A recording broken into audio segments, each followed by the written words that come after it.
A little bit about the decision on Janoris today.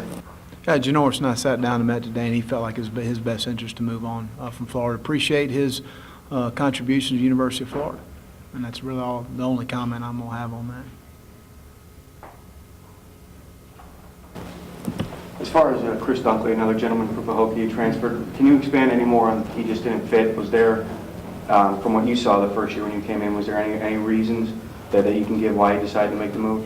Again, Chris and I met and talked at the end of spring there, and we just felt like it was best interest for him to move on, and that's really all I have to say. How have you liked this part of the Gators' job, coming to these events and speaking to the Gator fans? Well, I think it's great to reach out to the Gator Nation. That's what makes Florida such a special place, is the support, the fan support throughout the entire state of Florida, but not just in Florida, the entire nation. And it's a strong, strong place, and it's great to get out and reach those people. Those are the ones that fill the seats on Saturday, so it's important to see them.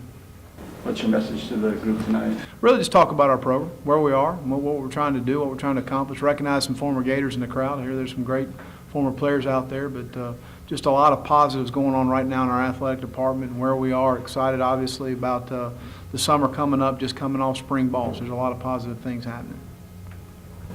The Jenkins arrest, there's been quite a few. I know you weren't around then, but have you talked to the team, or what is your message going to be to the team about some of the, trying to stay out of trouble? Well, again, I think that our guys need to act a certain way, and that's what we expect. It's not a right to play at Florida; it's a privilege. So those are things that I address with the players, and all of those are isolated incidents. So that's the way I approach all of them.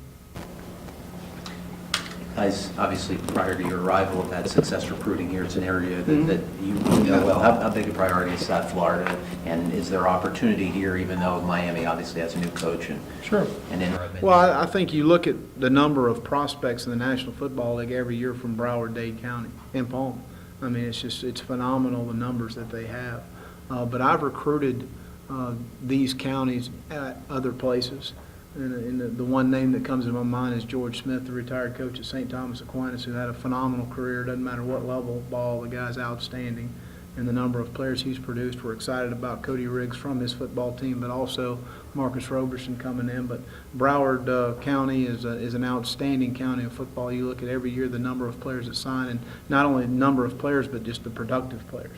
Because there's a bunch of really good players that come from here, and there's outstanding coaches in this area. But it's a lot of fun to be able to get down here and recruit, and the weather's pretty nice too. Can you give us an early evaluation of the team coming out of spring, in your opinion, just early? Well, I think that, again, we are where we are. And what I mean by that is from an installation standpoint on offense and defense, I think we've identified the guys we feel like can be contributors / playmakers for us, guys we can count on. We need to be deeper on both lines of scrimmage at this point. We need to get good, productive play from the quarterback position, and I think John can do that. I'm excited about John. We need to get more consistent play from the wideout position. I think we've got some playmakers at the running back position. Chris Rainey had a great spring. Trey Burton had a great spring. We're excited to get Jeff Demps back. I think all of those guys can give us some playmakers offensively. Defensively, I think that we've got some disruptive guys inside as far as Sharif Floyd and Dominic Easley. It'd be good to get Jay Howard back off injury, Omar Hunter, get him back healthy. Ronald Powell did some good things on the edge, as well as Lorente McRae. And I thought John Bostic and Jelani Jenkins had outstanding springs. In the secondary, Moses Jenkins did some productive things. I thought Cody Riggs did some nice things as far as the safety and corner position. I thought Jalen Watkins came along and did some nice things for us. And I think probably of the entire secondary, Matt Elam had the best spring at safety and Jeremy Brown at corner. But Matt's a guy that's, he's got a knack of making plays. He's got natural instincts around the ball. He's tough. He's physical. He has all the, the critical factors, what I would determine to be a good defensive back he possesses. Josh Evans made some strides forward to safety. So we feel like we've got a decent combination back there, and certainly have some guys coming in and will have the opportunity to play.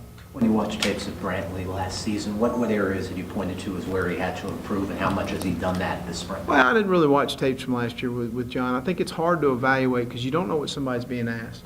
You don't know what decisions were being made with the ball. I looked at our spring, and I thought John managed our football team well. I thought that he did a nice job of managing our team, and I saw improvement practice to practice through 1 through 15 as far as how he managed our offense. And everybody wants to point to the spring game. He didn't have much chance in the spring game. Heck, I was standing behind him. I mean, it was, we were letting the floodgates out there a couple of times. So, you got to play well around the quarterback for the quarterback to play well. And that's what we've got to do a better job, is play better around the quarterback. Any thoughts on something that often comes up when the Gators go to